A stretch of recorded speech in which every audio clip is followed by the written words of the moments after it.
Okay, so we left off with every man, and right towards the end, the angel tells every man that he is now going to go to heaven. He's going to die. Death is going to take him, but he shall go into the heavenly sphere, it says. That sounds a little bit odd, I think. Modern evangelicalism, the heavenly sphere, like the word sphere there. Go to heaven? Yes, the heavenly sphere. I mean, what's meant by that?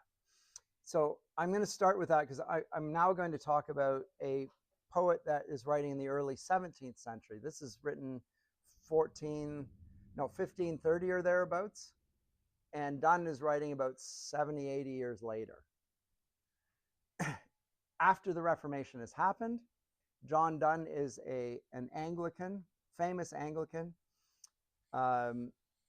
He was also a famous orator, the Dean of St. Paul's in London. Began his life as a Catholic, converted, became Anglican.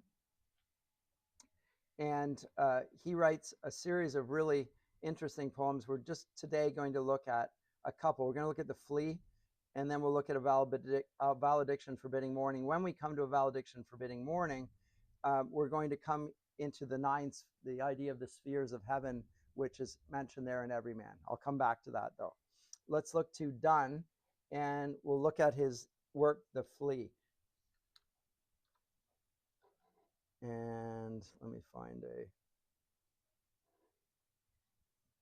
work version that works here.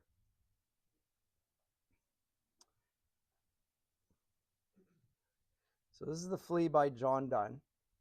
And let me say a few words about it as an introduction. So the Flea, what do you need to know here? You need to know that one of the things Donne assumes here, and assumes his audience understands, is the idea that everything is a picture of everything else. He's going to employ the idea of a microcosm and a macrocosm.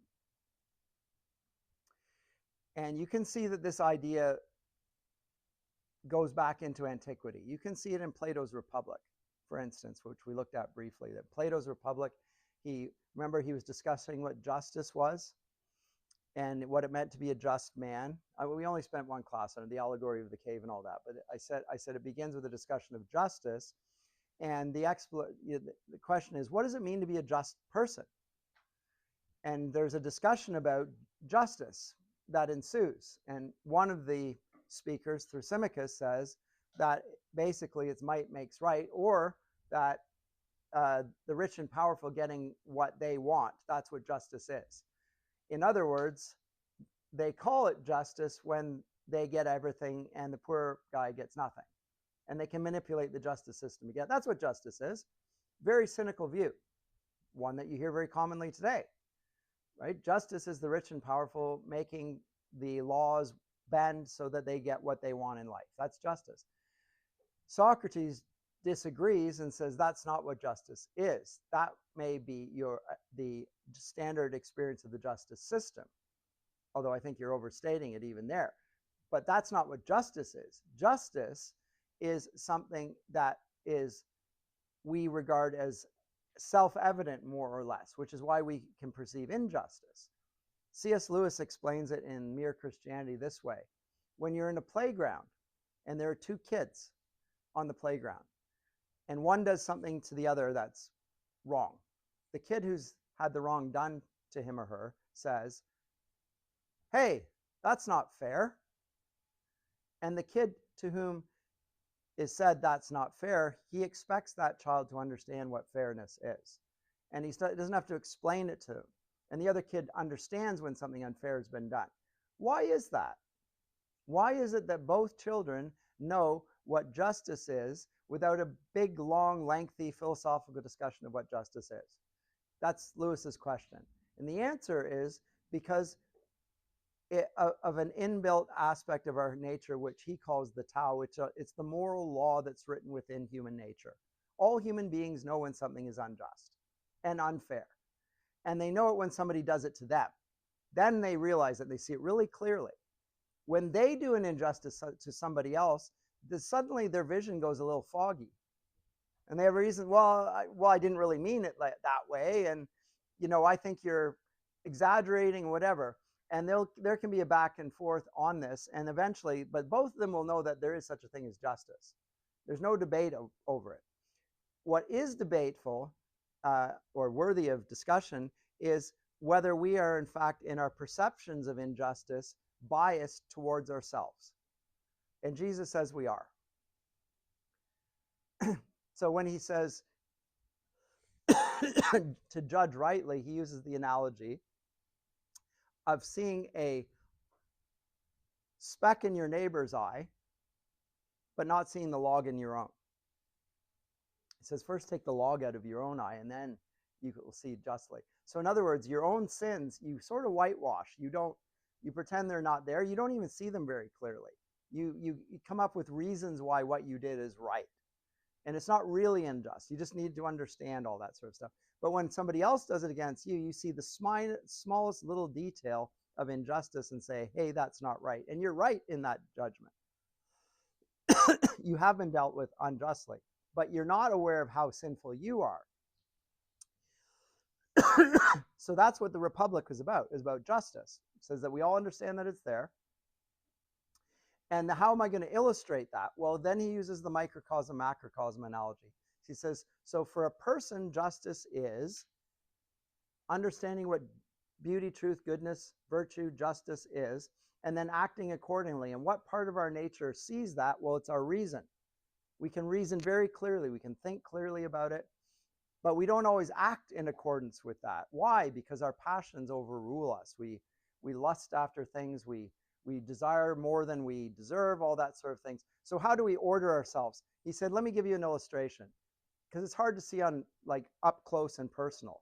Let's put it on a grand scale. Let's go to a city or a republic.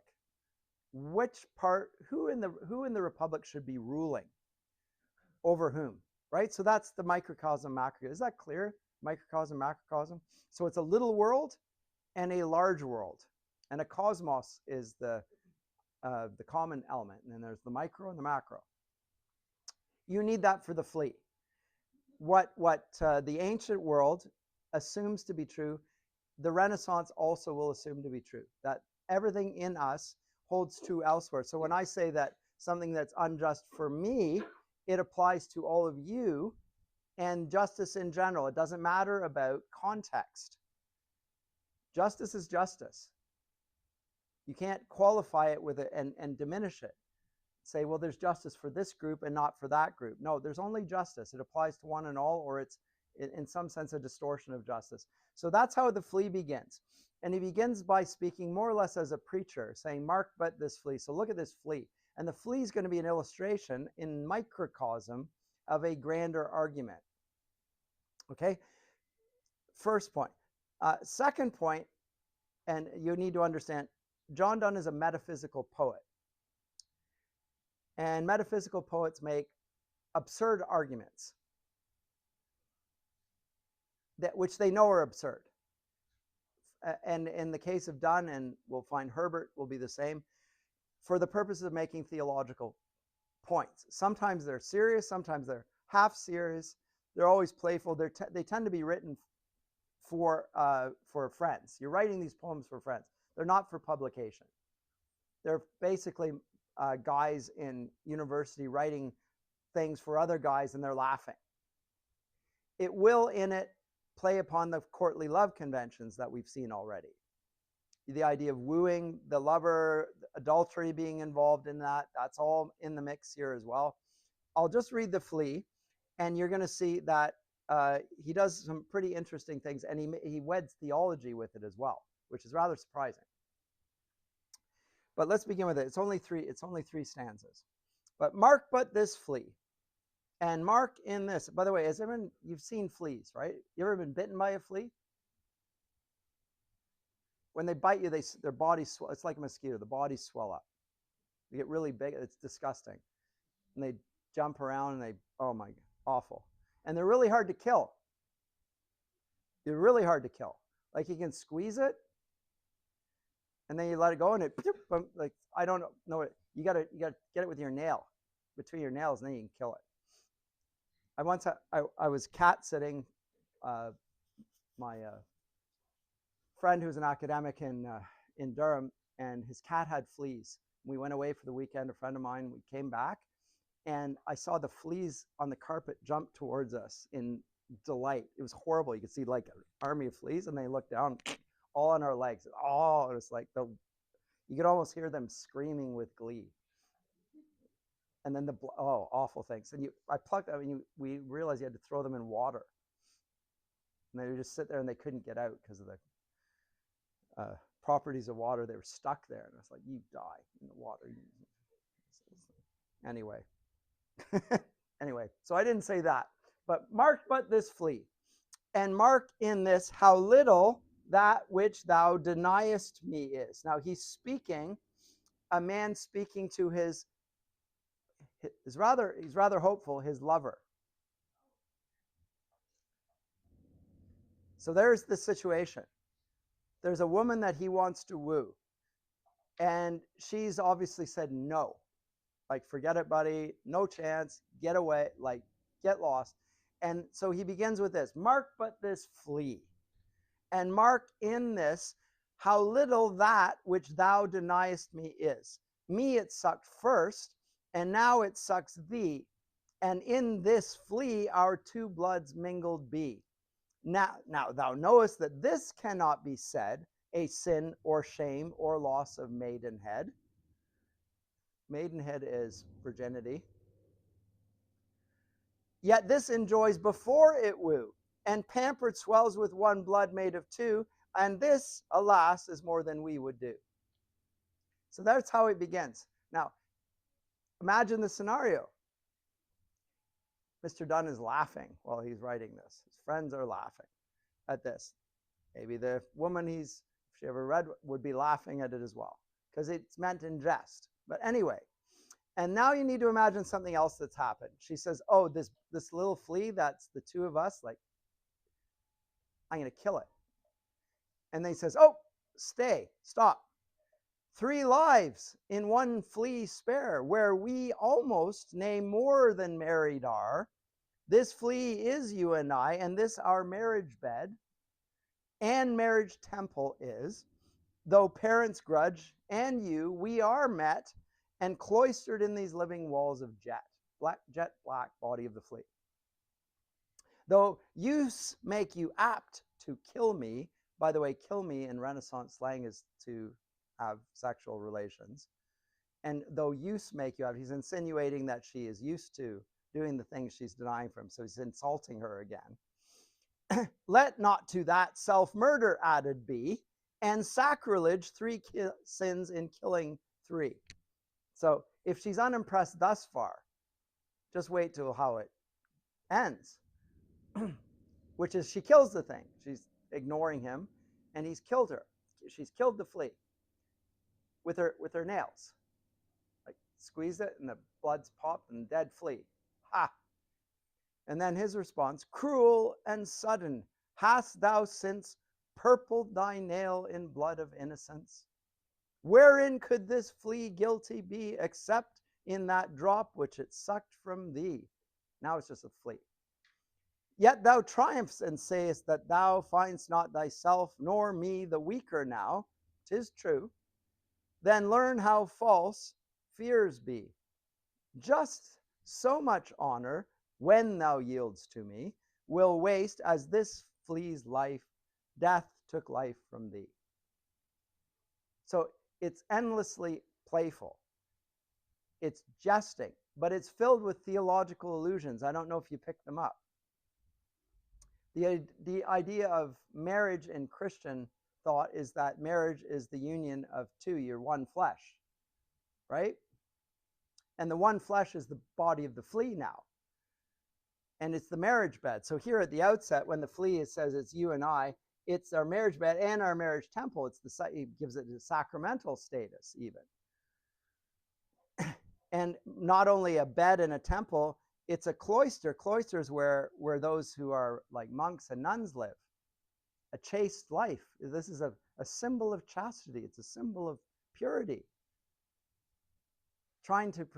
Is he really thinking these are persuasive arguments? Of course not. Still, and then the uh, threefold types of murder: killing, suicide, and sacrilege, because of course it's a marriage temple and a cloister and all those. So there are three. If you kill the flea, you're committing murder against me, you're taking your own life, and you're committing sacrilege. Are these genuine arguments? No, of course they're not. And then the final stanza is the crown of the whole thing. Kills the flea, but he's already suggested that the flea is something different. Note that the connotations of what the flea represents keeps changing. He's just jumping from one thing to the next. Well, this time he kills it. When she kills it, he says, but that's just a flea. Like, why did you kill the flea? It's just a poor flea. It didn't do anything. It's innocent. And that reminds me of someone else who was killed though he was innocent, namely Christ. Because you've purpled thy nail. The purple is the color, the royal robe, the royal color. Jesus had the robe placed upon him before he was crucified, and they bowed down and they mocked him, and they put the crown of thorns on him. And then the nails were stuck in his side, but now she's purpled her nail. She's committed, she's crucified, effectively, the flea. It's committed an offense against God himself. At the same time, he says that it's nothing but a flea that's bitten you, and why are you triumphing then? Because there's no meaning to it whatsoever. It's just a stupid, black, little, horrible flea. And you think that there's a big deal in it? Well, there's no big deal in it. And if you think that we're not weaker now, you're right. In which case, go back to what I said at the beginning. Come on. So much honor when thou yields to me will waste as this flea's death took life from me. Do you like it? Do you dislike it? I never know. It's weird. It's also witty. It's witty, and I want you to know what this word wit is: a knowledgeable type of humor. Like it's got excessive knowledge, and this is a characteristic feature of the metaphysical poets as well. Excessively learned, make far too many clever allusions in it for their own good, and intentionally so. Sometimes you take them seriously, sometimes as a joke. But yes, it's weird. I think that's a fair judgment. Any other comments about the poem? I find the euphemisms in this poem to be very outlandish. It's outlandish. I think that's fair. So does it bother you? Do you find it offensive? I just think it's over-exaggerated. Well, it is over-exaggerating. Yeah. And I don't think it's the taste of every age either. There was a time when this poem people would have taken great delight in it. Now I think people take their theology more seriously, and they're not happy for it to be trivialized the way Mr. Donne is doing so here. Am I wrong on that? I don't know what. Yeah? He is almost trivializing things that are really, really, really important and suggesting that they're not that important. So it's hard to know how to take Donne. I think if I taught this in a secular university, they would love the poem. Was this specifically directed at which denied him? I'm guessing. Yeah. I'm guessing. I mean, he's speaking to an audience, right? It says, "Mark, but this flea." Who's he speaking to? That's not clear right away. But then when it talks about "thou deniest me," so what is he denying? The mingling of two bloods. Well, that's one flesh. He's talking about intercourse. That's why I'm yes. I feel like he's sort of making light of it, but not in a way to be like sacrilegious. Like I feel like he's showing how absurd it is, and not trying to be like blasphemous, but saying this is so absurd. Like why would you think this basically? Yeah, it's an exploration of things in a manner that doesn't seem to quite fit, and yet I don't think he thinks little of them, the matters themselves, the religious matters. I don't think he's I don't think that he trivializes them, but he is trivializing the conventions of courtly love to some degree, and the whole, like, this is not a very serious poem. Poems we're going to look at hereafter by Donne are more serious and recognizable as such in a Christian audience. But this poem, I think, on secular campuses, people would find this very funny and see it as sacrilegious and be happy with that fact. Let me go to a valediction forbidding mourning. I need to take longer on this one because this one is a pretty lengthy poem. There we go. That's good. And this one I need to take a bit longer. And I need to, I think I'll explain before the fact rather than after the fact. How do I blow this up so that it's all one page? Where's the... Was Every Man written at the same time as the Divine Comedy or after? After. Okay, after. So it was inspired by the 9 circles of hell for the 9 spheres of heaven, correct? Donne, so it Dante holds to both of those. And where do I present? Huh? What the is that? Still doesn't do it. Okay. So this is the earth. And that's the Inferno. This is the Purgatorio, and the Paradiso is going up through the crystalline spheres. So all those are assumed in Dante's cosmology.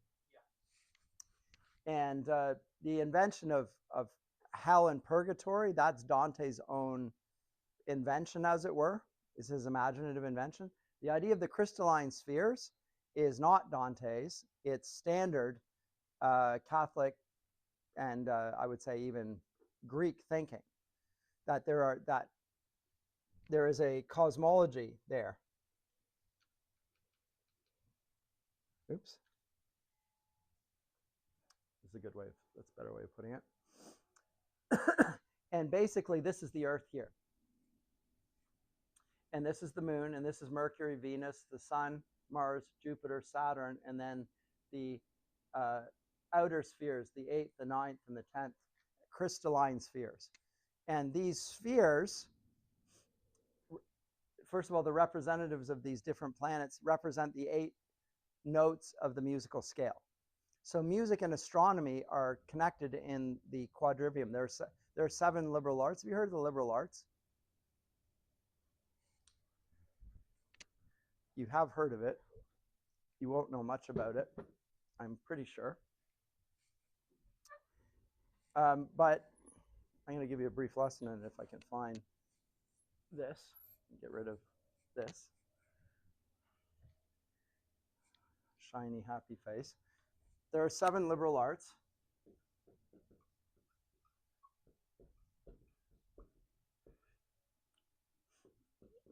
First of all, theology is the queen.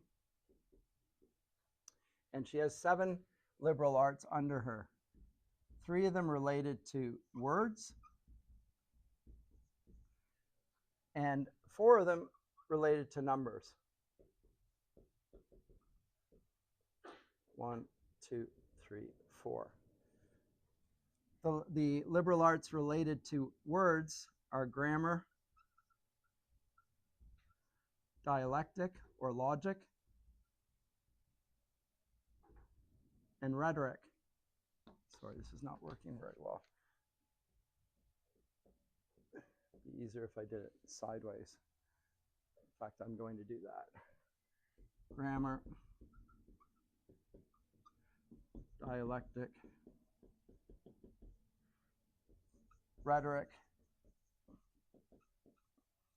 These are what are called the trivium. 3 ways. The quadrivium, the 4 ways related to number, are arithmetic, science of number, without space or extension in any way, geometry, which involves extension of number into space, music, which involves extension of number into time, and astronomy. These are the numbers, and these are related to number, and these are related to word. There are 2 ways in which we can relate to reality. One of them is through words, and the other is through numbers. All studies these days has always been and will always be the case that we can understand either things through mathematics and numbers, or we can understand things through words. And we tend to call these the humanities, and these we tend to call the sciences, but note that music is accounted to be one of the sciences. And the reason why is because it's intensely mathematical. Because timing matters in music, and frequency. So there's an exact frequency. Does anyone here play music? They play guitar, where you press the string on the length of it will create a certain resonance and frequency in a sound. And you have to be very precise in where you push it, right? And where you strum that note, the resonance, the frequency makes a certain sound. And it requires exactitude in where you press it. So it's a very scientific thing. It's measurable. It's exactly precise. So in that sense, it belongs amongst the sciences. Now, it produces beauty, however. So you can see that what we will normally say that, mathematics is a very exact thing. It belongs in the realm of truth. Like you can't say, you can't argue that 2 + 2 = 4, anything other than 4. It's just, it is so. If that's not true, then we can't build anything. Like we have to rely on numbers being represented. Like reality, it conforms to these things, numbers and words. So what underlies all those things? So these are the 7 liberal arts, and all 7 of them are under the queen of the sciences, theology. She governs these, and these are her 7 subjects. So this is the understanding of how knowledge was conveyed, all the way from the ancient world up until the Romantic period, more or less, or maybe even a little bit before that, when these things start to fray a little bit, because among other things, we're going to see this right now, astronomy starts to be held in question, geometry is done differently, arithmetic a little bit as well, and music. All of these 4 start to get skewed.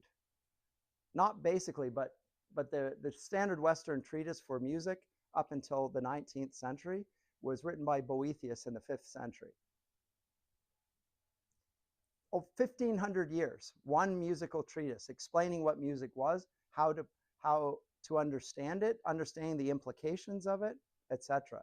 And there are implications. You can think about music.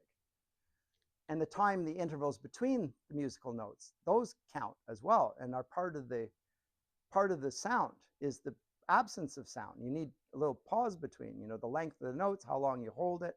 That's part of it as well. Anyway, basic understanding there of the 7 liberal arts. And this is one of them. Oh, I'm going to need this back here in a sec. So let me hold this back. I'm going to show you at some length, when I take this away from the board, the old astronomy, which is, where's that thing? The old form of astronomy, which was authored or understood by Ptolemy. But it's basically, Aristotle agrees with it. So it's the Aristotelian Ptolemaic cosmology, in which the Earth is at the center of the solar system. So in that sense, we will call it a geocentric cosmology, because geo refers to the Earth. So the Earth is at the center, and the other planets revolve around it. it's part of the English language to this very day. In the morning, what do we say? Do we not say that the sun rises? At the end of the day, do we not say that the sun sets? Why do we say that? Because the sun begins here and then it goes down there. It rises and it sets. So is the sun revolving around the earth? Yes or no? Your eyes tell you that it is. You say it isn't. Okay. But the Ptolemaic cosmology says that the earth is fixed and it's not moving. And everything is moving around it, including the planets. You can see them come and go. They don't come as often. When they're further away, you only see them every once in a while. The sun you see every day and the moon every day because it's very close. But the ones that are further away take longer. That's the geocentric cosmology of Ptolemy. Along in the 16th century and early 17th century, in the early 17th century it becomes indubitable. There is another view of the cosmology invented by a man by the name of Nicholas Copernicus, the one that Galileo verifies and remains to this day the dominant view, which is that the earth is revolving on its axis and the other planets are, it's not, and we're all revolving around the sun. So in that sense, it's heliocentric. Because helios in Greek refers to the sun. Geocentric, heliocentric. Okay, so two cosmologies. Why this matters and why I was at pains to talk about the 7 liberal arts, etc., is this understanding of astronomy. This one wasn't only about astronomy, it also was the theory and explanation for music and geometry and arithmetic and rhetoric and all of the 7 liberal arts, and even the theology was connected to. So it was all wedded into one system of thinking that explained everything in accordance with everything else. It was the grand picture, the Elizabethan world picture. It's called the medieval synthesis, if you want to look that up. The medieval synthesis. The synthesis of Aristotelian philosophy with Christian thought. Come this period, this all starts to break apart. Reformation being one cause, but it's not the only cause. That's the theological break. That's a break up here. But there are breaches also in the scientific realm. So Galileo with his telescope sees not what he expects to see, which is a symbol of perfection in the heavens where it never moves. There's never a nova in this system. There's nothing new. And what does he see? Well, he sees a supernova. There's not supposed to be any novas in this system. He observes that Jupiter has 4 moons circling around it, not around this. So he says, look, you look yourself, look with my telescope. This system can't be right. It can't be right. And if that's not right, then can I even trust my senses to deliver anything truthful to myself? It throws the whole period in a convulsion of skepticism, questioning our senses. They still believe that numbers and words deliver reality to us, but they no longer are going to necessarily trust what has been taught them before that. So there's a big questioning of the tradition that begins in this period. It's not just the Reformation that brings it about. It's the scientific discoveries of the age and the commitment to using them for deliver further knowledge. And let me skip over that and come back to this then, to the poem. Because you wonder why I went into that extended digression, because this poem's about this. See if I can get through it in the time remaining. This is a love poem. It's not a sonnet, but it is a love poem dedicated by a man to, let's say, his wife. It's unclear who it is, but it's somebody very near and dear to him. And he is about to go on a journey, and she doesn't want him to go. They're upset. She's upset in particular. She doesn't want him to leave. And so he then answers to her in the quatrains of this poem in a way that's not only going to reflect on the theme of, well, it's a valediction forbidding mourning. Do you know this word valediction? We don't use it anymore. We use the word valedictorian occasionally. Do you know what a valedictorian is or does? What does a valedictorian do? Have you ever had a valedictorian? What does a valedictorian do? Yeah. They do like a farewell speech. Yep, there you go.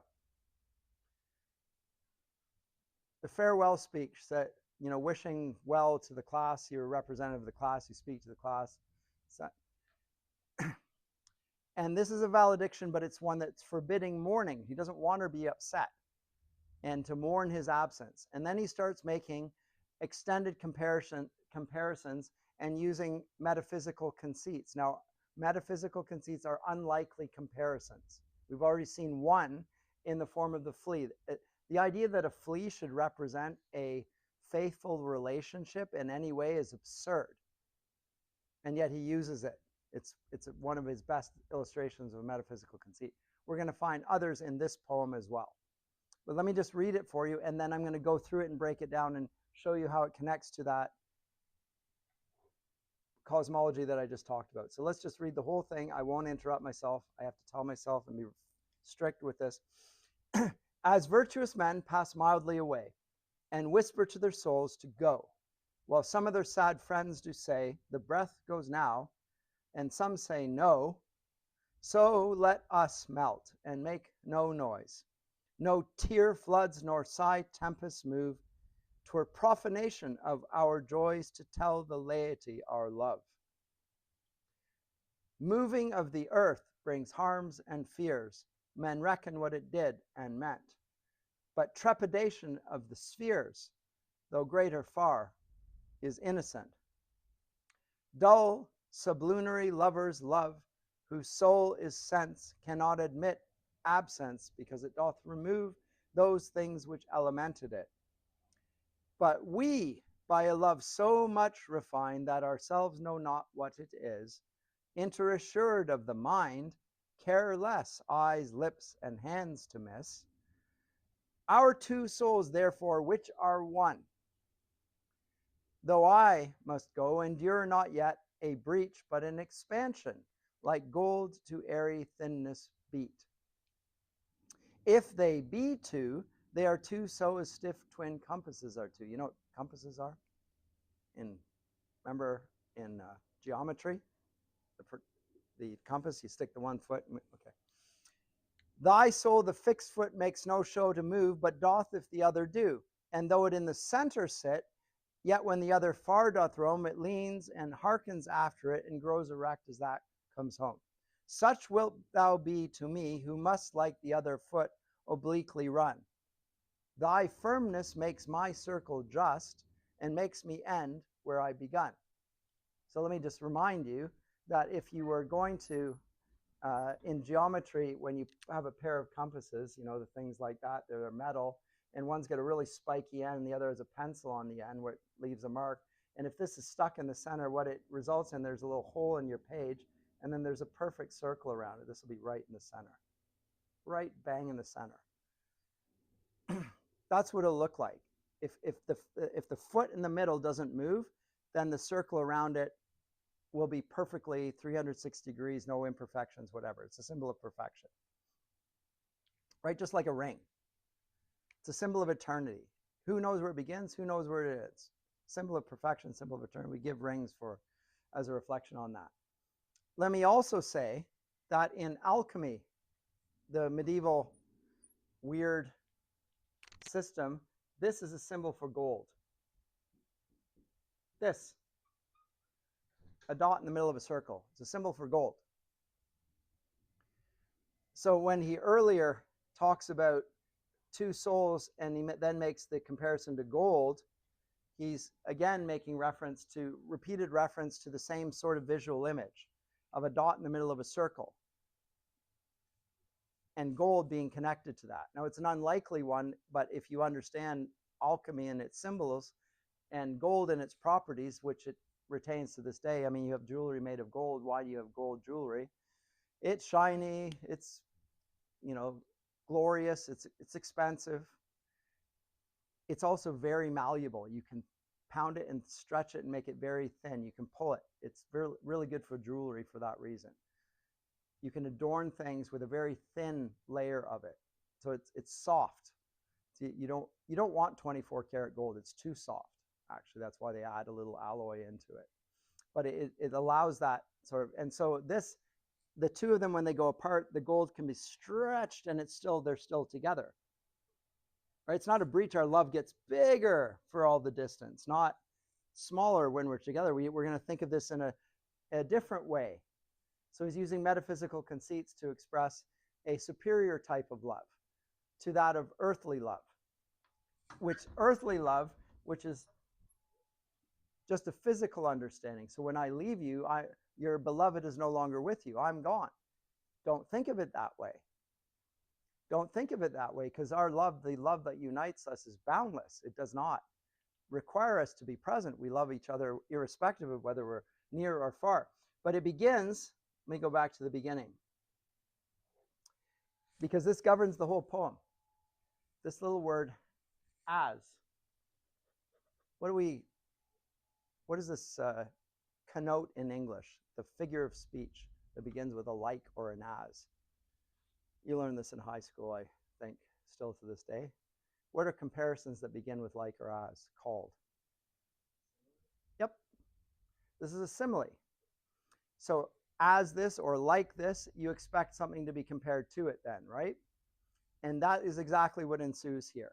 So the first 4 lines, this first stanza, is going to be the comparison between this and everything that follows. So in other words, the whole poem revolves around the beginning. It doesn't just begin with the first stanza, it revolves around it. Just like the circle around the dot. And what's the comparison being made? Well, it's the comparison of death and the departure from life, as a virtuous soul pass mildly away and whispers to their souls to go, while some of their sad friends do say the breath goes now and some say no. Let's do the same thing. Question, why does a virtuous soul pass mildly away? Why is a virtuous soul not afraid of death? Why is the virtuous soul not in mortal terror of death? Yes. Because they have faith in God. They know that their life does not end with their mortal death, with their bodily death. That's not the end of life, because he's the way, the truth, and the life. They have life in Christ. They will live beyond the grave, because Paul talks about death being like a sleep, and we'll wake from the sleep. We'll be united with God, as we always have been, and then we'll see him face to face. It'll be a better life, not a worse life. Right? So in that sense, death is not a thing to be feared, and therefore a virtuous man will pass. Well, virtuous, the word vir in Latin means man as well, by the way. So virtuous in this sense is good, but it's also a manly man. A man who knows who the true man is, the God-man Jesus. So a Christian will pass mildly away. And his friends may be sad. But that is the sort of death that he is talking about, one that is not to be feared, one is in fact to be embraced. Something better is going to come. In the same way, now that I'm about to depart from you, let's act the same way. You're not losing something, you're gaining something. Don't be upset, don't be sad about it. So this is the grounds of comparison, then everything else that follows is based on that. So let us melt in the same way, and make no noise, no tear floods, nor sigh tempests move. Now, tear floods, have you ever thought about this? This is a phrase we use in English to this day. Somebody erupts in floods of tears. Have you ever considered that this is an exaggeration? What sort of exaggeration? You're comparing a person to the planet. No matter how much you cry, the earth's not going to flood. But you're comparing a microcosm to a macrocosm. When somebody sighs, and they sigh heavily, there's no tempest. It's not going to be a hurricane. But the comparison of microcosm and macrocosm, it's there. Don't do that. Those are suggestions that don't recognize the real nature of love, because love is eternal. Love is not dependent on proximity. It's there at all times. He says that we're toward profanation of our joys to tell the laity our love in such a loud profession. Be quiet about it. Now he introduces the thing. This is why I introduced the whole cosmology here. He introduces two forms of cosmology. The key first, second, third stanza. The third stanza, he's going to introduce two versions of cosmology. First one is the new one of Copernicus, in which the earth is moving. Moving the earth gives harms and fears. Men reckon what it did and meant. Why would that create harms and fears? The idea that the earth is moving, does that not disturb you? If not, why not? Can you feel it moving? Can you see it moving? Can you trust your senses when you see the sun rise and the sun set and you know that that's not true? Why does that not bother you? Because you never think about it, for one thing. But you've got used to the idea that everything doesn't match up, that there can be contradictions. We got used to the idea. In the Middle Ages, they're not used to the idea. They think that everything is logically, rationally coherent. It's not necessarily empirically coherent, although they attach an empirical framework to explain everything that they know to be true and good and just and beautiful. And as I say, they will furthermore connect this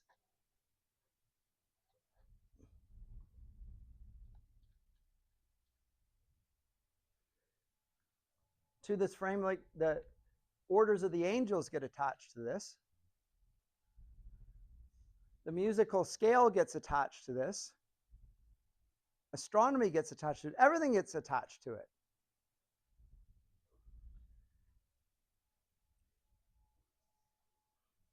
Including the ideas of the virtues, which we saw was so important in Dante. Everything's connected to the system. They've attached it to it through long series of teaching. But if the astronomy no longer holds, then everything also starts to fray. Are the virtues really the virtues? Can we trust our understanding of geometry? How about mathematics? Maybe we need to think about that again. Well, they are. Everything's being questioned in this period. Everything is being thrown into turmoil. The Reformation is an important aspect of this age. I think that people discount how significant the questioning of astronomy is in the whole mix of things. Because the whole of the 7 liberal arts are implicated in the breach of the one. But anyway, this one is the moving of the earth and fears. And if it's moving, then I don't know what it means. And I can't trust what the authorities have said about things anymore. There's rise in skepticism in the period. But trepidation of the spheres, though greater, far is innocent. Trepidation of the spheres. Oh, back to this again. I didn't add, should have added that. Really important that I added that. These spheres, it's called the spheres. It's not just called the planets, the spheres. There are translucent little spheres in which the planets are stuck, and they revolve around each other. And as they revolve, let's say Saturn goes this way, and Jupiter goes that way, and Mars this way, and the Sun that way, and Venus that way, and Mercury that way. And as they cross, they oscillate, and they vibrate, and they make a music. A celestial music, the music of the spheres. It's even talked about in evangelical hymns. They still talk about the music of the spheres. Well, that's that old cosmology. It's the heavenly music. I'll say more about this. In music theory of Boethius, and it carries through up until the 19th century. And I think it still holds true to some degree. There are 3 kinds of music. There's the celestial music of the spheres, which you and I can't hear. The reason we can't hear is because we live under the influence of the moon. And that means change. And so it's the perfect music of the heavens. We can't hear. It's inaudible to us. But we can have a musical scale that corresponds to it, which we can hear. It's called instrumental music. And we can hear that very clearly, very perfectly, and a correspondence to that. So there's celestial heavenly music, there's instrumental music, and then there is the music of the soul, which corresponds to that. Why do we love music? Why does it, we use in music this thing called harmony. Why do we feel harmony in conjunction with beautiful music? How come?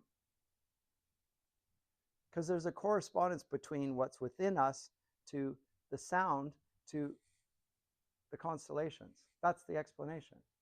So music, your theory of music and your practice of music has spiritual consequences. And playing discordant music or off-key music or bad music or music that ignores the harmony has actual downstream consequences that go beyond just the music aesthetic realm. They have reflections not only on beauty but on truth and on goodness.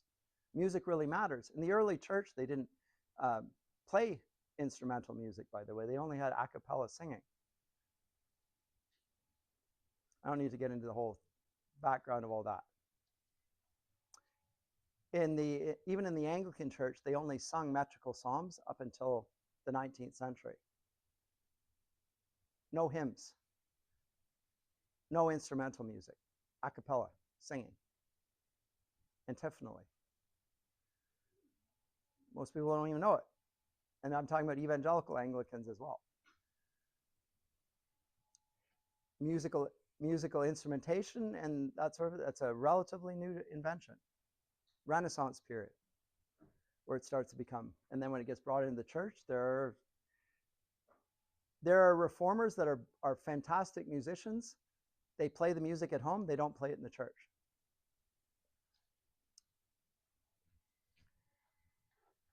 Because they think that God has ordained how he is meant to be worshipped, and he's worshipped through his psalms that are to be sung. And nothing else. No instrumentation. It's called the regulative principle of worship. I'm not trying to persuade you of it. I'm just saying there are different views out there. So that one brings harms and fears. The trepidations of the spheres, on the other hand, is innocent. Innocent means literally not harmful.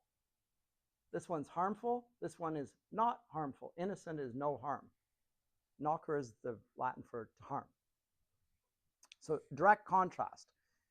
And there are two cosmologies being compared to two types of love. One is to see it in strictly physical terms, as in you're going to physically remove yourself from us. So our love is, when you go away, our love is going away. The other is spiritual, saying, well, no matter how far you are from me, our love remains. In fact, our love is always perfect if you recognize the basis of our love, which is not a physical thing. It's more than that. And the comparison is extended. Dull sublunary lovers love. Those who live under the influence of the moon, lunae.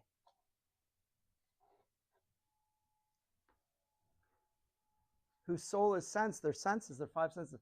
Why would this be a terrible form of love? Because the moon is a symbol of change, inconstancy, and madness. You're a lunatic. That's where the word lunatic comes from, being under the influence of the moon.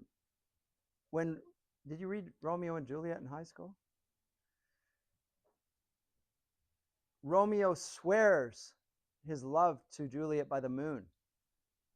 She says, not by the moon, which waxes and wanes, swear rather by the sun, which doesn't change.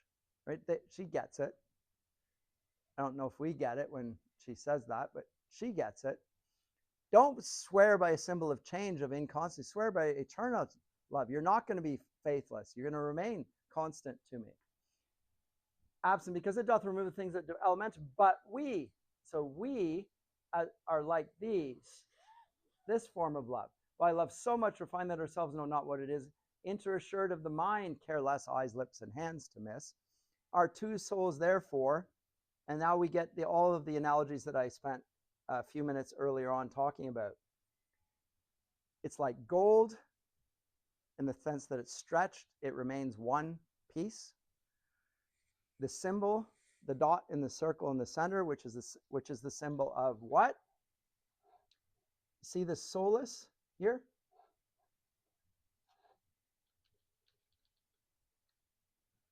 See it? Solus? See the dot? That's the sun. Symbol of perfection, symbol of light.